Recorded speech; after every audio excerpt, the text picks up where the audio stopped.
Good afternoon, MOSHAPE members. Welcome to our new edition of the MOSHAPE Minute. My name is Chris Stehle, board member and your host for the weekly MOSHAPE Minute. I'm super excited. We're joined by a special guest today, MOSHAPE's president, Dr. Dennis Docheff. How are you doing today, Dr. Docheff?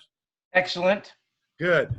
First and foremost, for those that don't know you or know you but don't really know you, can you kind of share what your role is as the president, like your favorite part of being on the board and being MOSHAPE's president? Well, as the president, my main responsibility is to prepare and plan the agendas for our meetings and to make sure things happen. Now, my favorite part, if I want to talk about that, I have two things to talk about. One is service. I've been in the business a long time. And a long time ago, someone said to me, you know, you should do this. And that was my first taste of service at the state level. I'll never forget, Dr. Krause made me do it. And I've had that experience now in 3 different states, at the district level, at the national level. So I've always had this service mentality drilled into me. So that's one reason that I like serving. But the most telling would be the people. Like I said, I've been in 3 states. I've worked at the national level. You get to interact with people who are passionate, they have a common desire to enhance the profession, and they're just great people. Usually when you serve on a state board, a district board, whatever, you get more out of it than what you put into it. So in a way, the more you give, the more you get.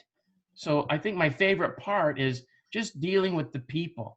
And of all the people, I've been with the Washington Alliance, the New York State, MOSHAPE, Central District, national level. I was president at state, district, national level. Some of the best people are right here in Missouri. Our people are the best people. That's my favorite thing about being on the board. So for those that can't tell, Dr. Docheff's main purpose is to serve you. And Dr. Docheff told me one thing, if you don't know, I had him in college. He always told us, learn just as much from your students as they learn from you. And I think that's Absolutely. What he's saying right there is learn from others, because you're only going to be able to teach as much as you know. So learning is a big thing. Speaking of big questions, a lot of our members are curious. We had our board meeting this past week and it went very well. Can you kind of share your thoughts on the possibility or what is being talked about right now for the convention coming up in November? Yeah, a lot of people are wondering about convention. It's a hard one to answer because right now we don't know what's going to happen. We don't know what is going to be happening in November. What are the restrictions going to be on the lodge? How many people can they have? Are school districts going to even let their teachers attend? We don't know that. But hopefully, we talked about it last week. There are some meetings going on this week. And then the following week, we'll be able to make some decisions. But what can we do? Well, our ideal thing would be to have face-to-face convention. If we do that, attendance will be lower than normal just because of the climate that we're in. School districts may not pay their teachers to go. They may not allow them to go. We're going to take a financial hit, but we're going to do it anyway. And if we can't meet face-to-face, what about a virtual convention? Again, we're going to take a financial hit, but we don't care. We, MOSHAPE, owe it to our members to provide the opportunity. It's a professional development opportunity. But more than that, it's an opportunity to meet and support and build each other up. That's why we do it. The executive board is pressing on. And no matter what, we're not going to fail our membership. We're going to provide come November. Or maybe we have to delay it. I hope not, that we don't want to do that. But we just don't know. But what we do know is that we're going to provide an opportunity for our people, the best that we can. Right, and I think one thing we kind of talked about is regardless for those that are concerned, we're going to have something for them in November, Absolutely. whether we move our face-to-face meeting in the springtime, but still provide virtual opportunities in the November timeframe.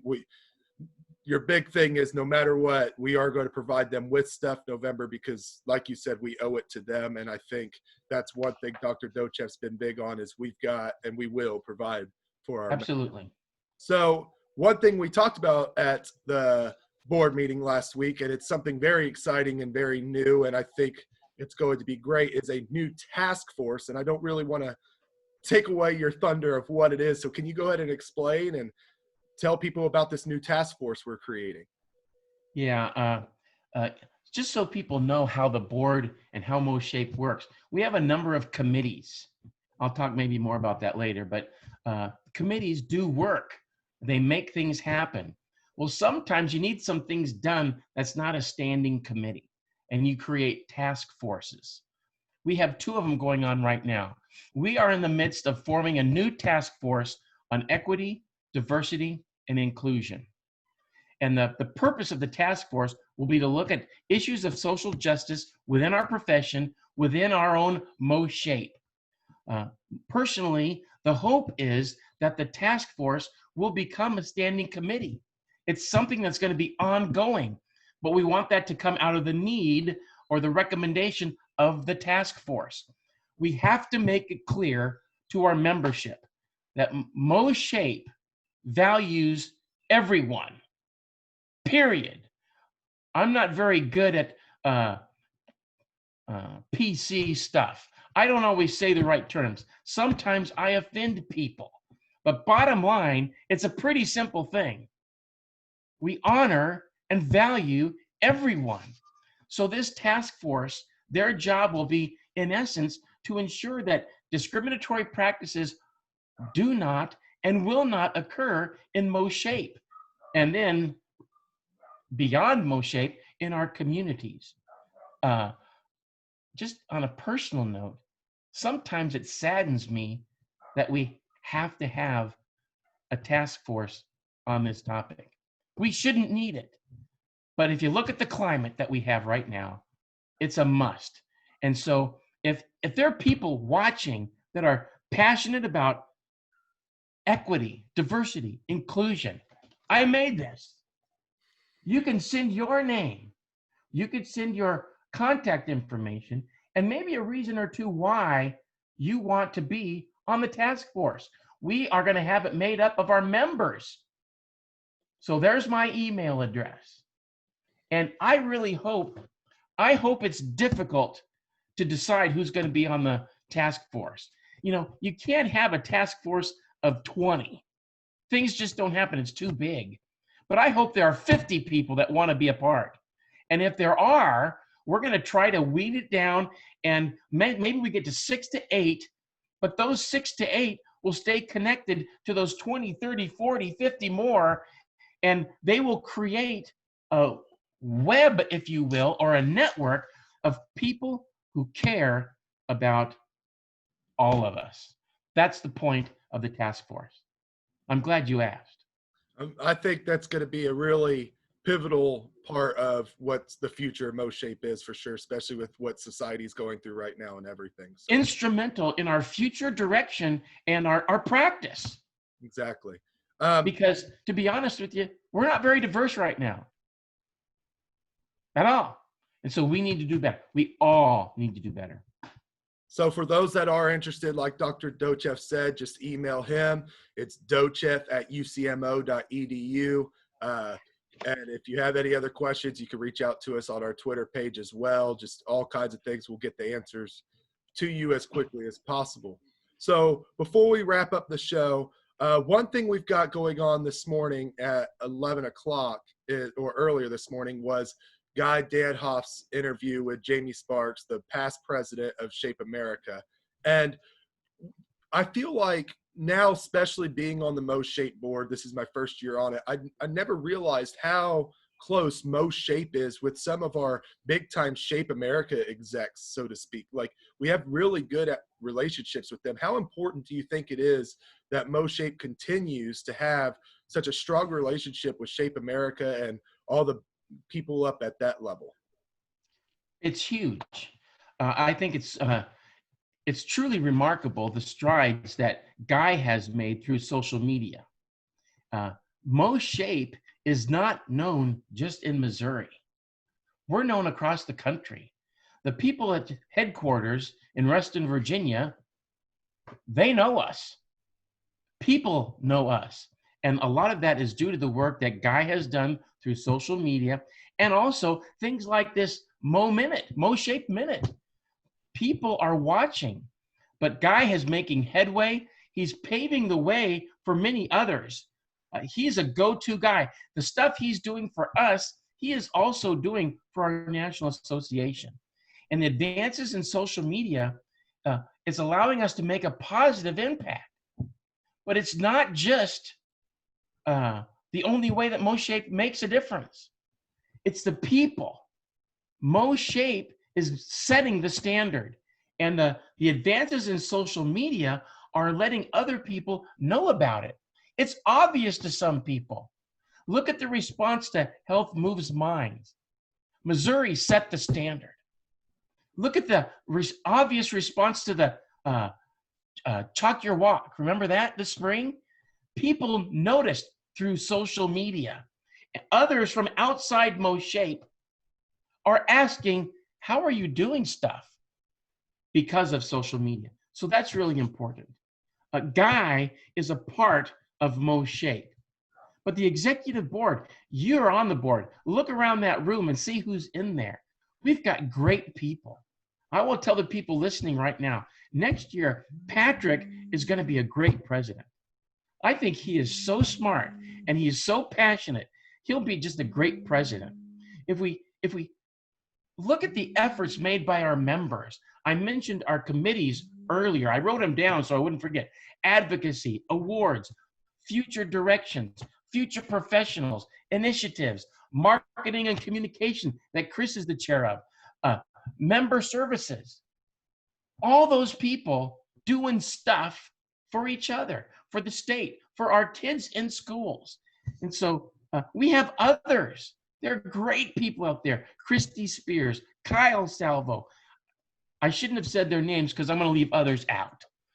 But MOSHAPE is setting the standard for others in health and physical education. And so I think that Guy is making that happen.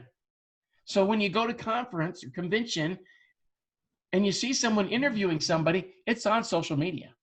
When you watch the MOSHAPE Minutes, when you watch Guy talk with past President Jamie Sparks, that's going across the country. Thousands of people. It will go viral. We'll see it. So I just think it's a huge connection, and it's really important for us. Yeah, I think one thing about Guy is, for those that don't know, I kind of took over the chair position for Guy, and he's just been very supportive for me. And just like you said, I think just the relationship we have, and not just with Jamie Sparks, but we're looking at all kinds of people all over the country and just people reaching out to us. How are we doing things? It's really inspiring, not just because of the board, but like you said, it's members all around the state that are helping us get to that point. So shout out to those members. Absolutely. So as we wrap up the show with our final thoughts, Dr. Docheff, obviously most people know your theme for your presidency is advocacy. And can you, before we wrap this up, your final thoughts on anything you want to share with your advocacy piece, or just anything you want to share in general for the viewers? Yeah. The theme, advocacy, do it daily. We need that more than ever. More than ever, we need to practice advocacy daily. We need it. The profession, we need to advocate within the profession, but we need to advocate for our profession. We need to advocate for learning. We need to advocate for children. We need to reach out. We, all of us, reach out to administrators, to our colleagues, other teachers, parents, children. Sometimes our best advocates are what our students take home with them. We have to be the calm in the middle of the storm. There are some places, school districts, some states that are in danger of losing health and physical education and art and music. We need to bound together as advocates for quality, the total learning experience for kids. So right now, our members need to do some self-reflection. How are they enhancing the profession? How are they contributing to their community? How are they treating people every day? We can all do better, but we all have to practice advocacy because that's what we do as professionals. How's that? I mean, you're advocating advocacy. There ain't nothing better than that. That's right. Well, Dr. Docheff, thank you so much for joining us today. Obviously, you know, there's still a lot of questions about the future of convention and all those things, but without a doubt, as you said earlier in the interview, for those that are watching, you will, not just you, the board in general, will have answers as soon as you can. And I think the biggest thing is, I take it from this interview is, especially that final thought, is now we got to advocate more than ever, because with the COVID-19 stuff and so many things going on in today's society, physical education is kind of getting pushed to the back when really it should be coming forward because of the social emotional learning and all those things. So we really can't take the summer off. Exactly. Now's the time. Exactly. Well, thank you, Dr. Docheff, again for joining me. I hope you have a wonderful day. To all our viewers, thank you for watching, and see you guys next week on the MOSHAPE Minute. All right. Take care.